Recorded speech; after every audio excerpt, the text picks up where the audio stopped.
Yes, my people, so the Jakepaul versus Natediaz fight just went down recently. And after watching that fight, I've been left with some unanswered questions because I was expecting a mismatch. I was expecting a less competitive fight. But after watching this fight, I'm left with a few questions. And I'm pretty sure you guys are too.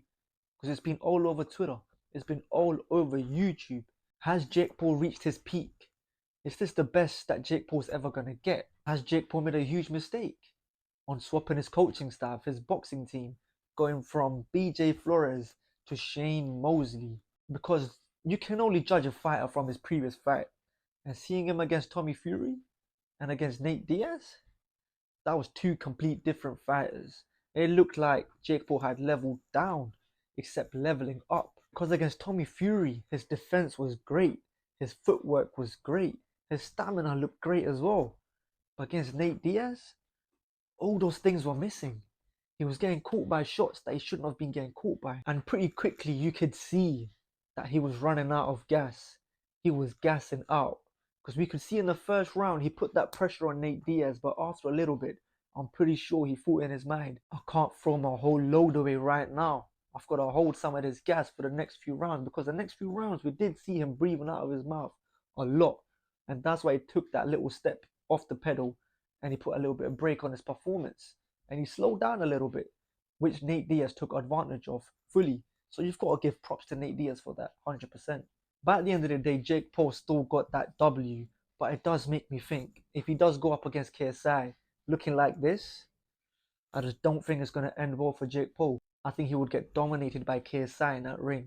Because the way KSI moves, he's like a tsunami coming to take you down. KSI is like an earthquake just waiting to happen and just swallow you in. What did he say?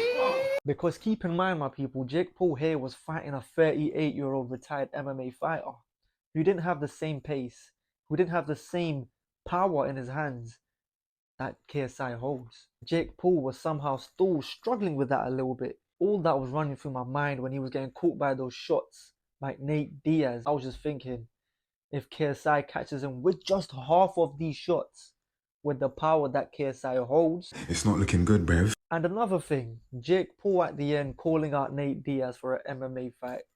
Like, come on, bro. Nobody wants to see that, man. And if Jakepaul is talking about he wants to be a world champion in 2026, bro, that's not the route you go down. The route you go down is fighting boxers, professional boxers, or even amateur boxers. And even at the end, him calling out Canelo, like, bro, you couldn't even knock out a 38-year-old retired boxer. How are you going to match up against Canelo? You're going to have to wait for when Canelo gets like 75 to fight him.